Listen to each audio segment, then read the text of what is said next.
Hey guys, it's Wahima, but just call me Wah. Melanated! Welcome to today's episode of Morning Tea, where we sit in our sleepwear and discuss current events. Today's tea is Iced Rose Gypsy Tea by the Mountain Witch Tea Company.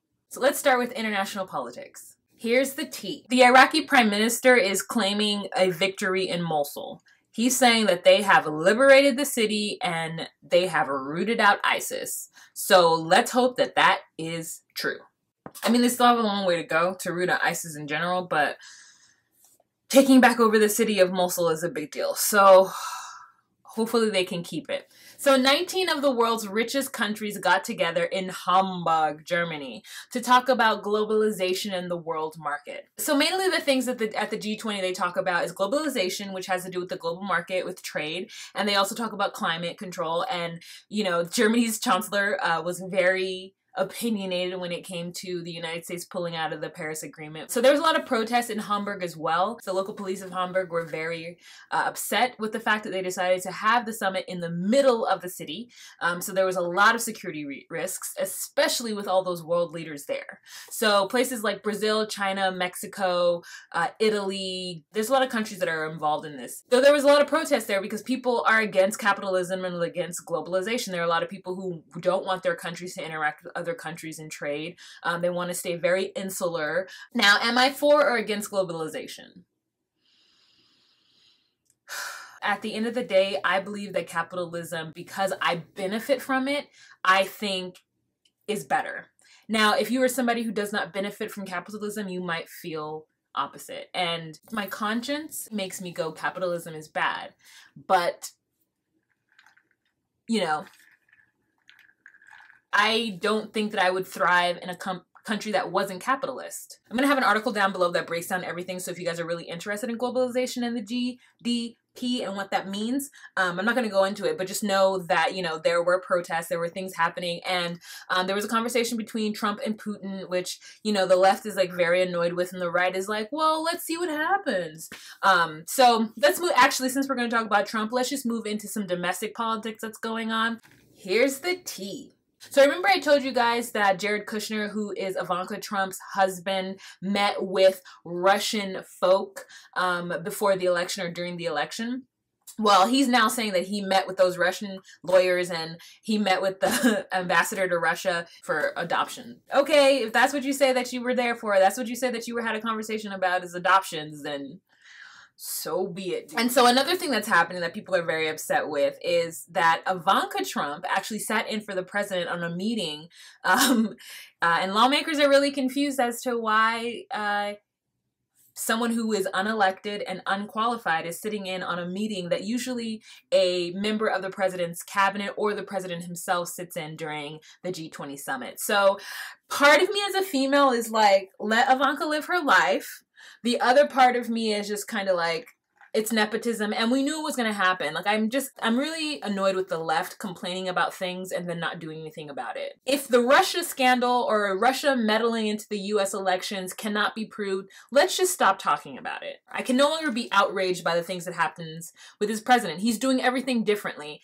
And if you're not going to take action to get him out of the office or to do something that is, you know, that we can see results on, then I don't want to talk about it anymore. I'm tired of complaining. Like, I'm not a complainer. Like, so I can complain about something one time, and if nothing gets solved, then like, let's stop complaining about it and let's figure out how to live with it. And that's where I am with the whole Trump situation. Also another thing with Trump and Putin, Trump has been talking about wanting to meet with Russia and like develop some sort of cybersecurity like stronghold. And I'm just kind of like, why would you want to do that with Russia? Trump is about making money. Maybe he sees this as something that's profitable for the United States and for his own personal coffers after he leaves, or his children's coffers after they leave. Like, you guys have to understand that Trump is not just doing things because he loves America. He's doing things so that he can make himself, his family, and his friends rich. Lawmakers are confused, and I really think I hope they do like a special investigation and really figure out why he wants to get in bed with Russia when it comes to cybersecurity. Let's move into some pop culture tea. Here's the tea. Kesha, girl. All right, so Kesha dropped this song called Praying, and who knew Kesha could sing? You know, she's not the most amazing vocalist, but I didn't think she could sing as well as she sang in that song. In 5 years since her last album, I didn't pay attention to her, honestly. I hope and wish the best for her. Here's the tea. Girl, Jay-Z dropped that album finally on iTunes, and I've listened to it twice, and I have to say that the O.J. Simpson song is my favorite. It's the most poignant, but all of them are really good. It's almost like I like little bits of each of the songs, and I want to take some lines from each song and put them all together to make one super amazing song. But it's not like a club banger. It's a really cerebral, thought out, smart album, and it really made me proud to be Black. It really made me excited to see what the Carters are going to do, the legacy that they are going to put out. It does put a lot of pressure on Blue and them babies, but I support this idea of like this sort of Black. There were some shots fired at Kanye, and like, truth be told, you know, I have a hard time with Kanye because I love him and I know he's a genius, and those first two albums really rocked my world. But I feel like his choice to be with Kim Kardashian was something rooted in self-hate. And so a little bit of me feels sorry for him, and also it's just like, all right, my brother, we got you. I think that we should all support Tidal. That being said, I'm already paying for Apple Music because I do think it's important what they're trying to do. And when you think of it as supporting a Black business, it makes me want to do it, because I understand that Jay-Z and Beyonce already have money, but it's not about that. It's about making a way, and that's what they're doing.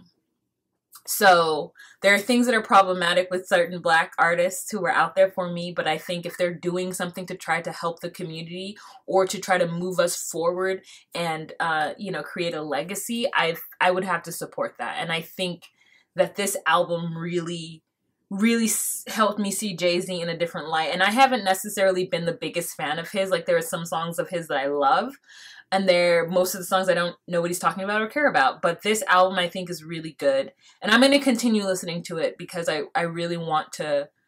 I'm going to continue listening to it. So check it out if you haven't.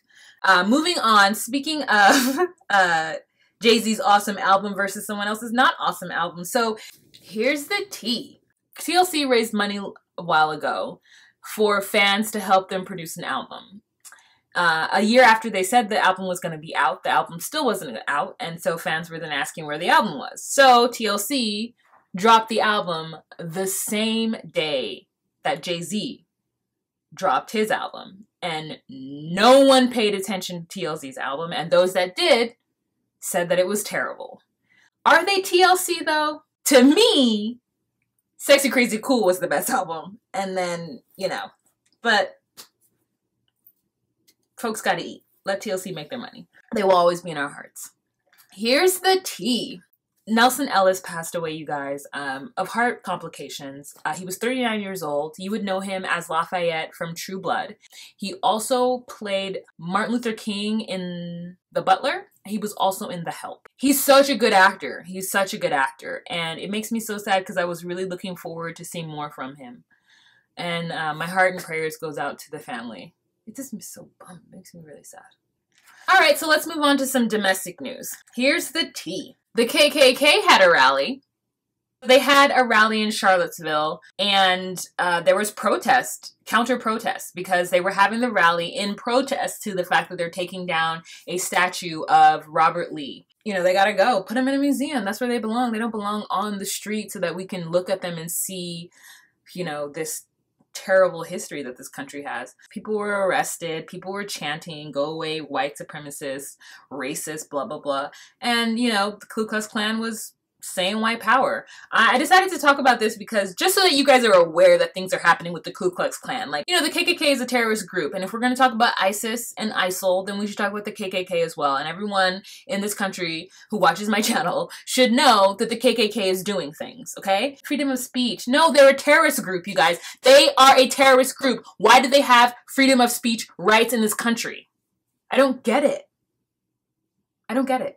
Here's the tea. I didn't report on this last week. Venus Williams. She was in a car accident where the person in the other car passed away. I didn't talk about this last week, but I did have the information down below in the description box. So if you saw the description box and you were like, Venus, why didn't she talk about it? It's because it was just so sad, and like, I didn't feel like it was tea. You know what I'm saying? She was going through the intersection and a person was coming this way and they hit her right side. So their left side of the car hit her right side of the car.